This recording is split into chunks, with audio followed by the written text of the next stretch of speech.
Hafa my dear people of Guam. The new federal policy that reduces taxes for corporations and individuals was like a knock in the teeth for the government of Guam.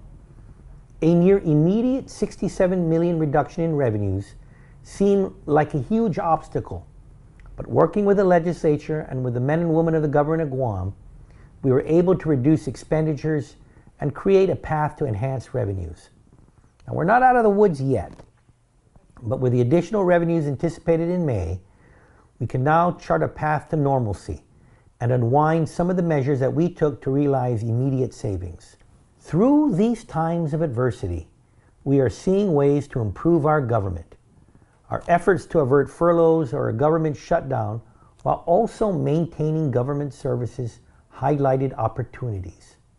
Collaborative efforts between agencies are helping us to continue to save money as we now seek more long-term efficiencies for our government.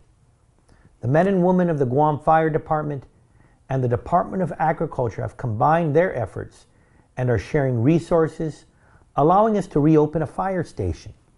Now, this partnership made sense and serves as a model for improved efficiencies in various areas of the government.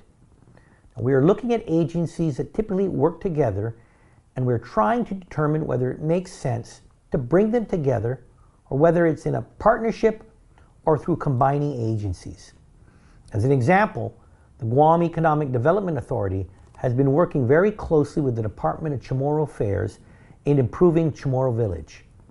Currently, DCA oversees the Chamorro Village operations. And with the help of GITA and the Guam Visitors Bureau, the Chamorro Village facilities have been improved, and additional marketing has helped bring more people to the Wednesday night markets. Now, in keeping with the spirit of this enacting legislation, perhaps it makes sense to shift the operations of the Chamorro Village to either GITA or GVB. Additionally, we're evaluating other government services. And one of the questions we're asking is whether or not the government should be providing those services. Perhaps it makes more sense to either hire a private firm to manage these services or privatize these programs altogether. We have worked together to improve our island, and it's one of the reasons why we're able to reduce the GovGuam workforce from more than 16,000 to about 11,000 over the years.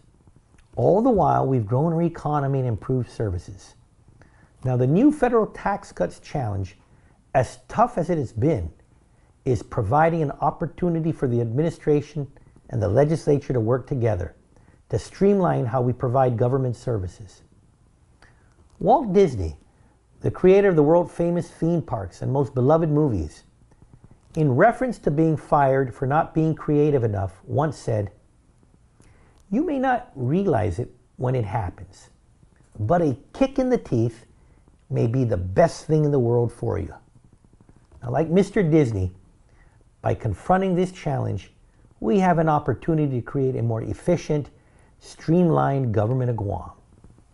Undangkulanisi ju'us ma'asi for your time today. And I hope your Easter celebration was blessed, and I pray God continues to bless your families and the island of Guam.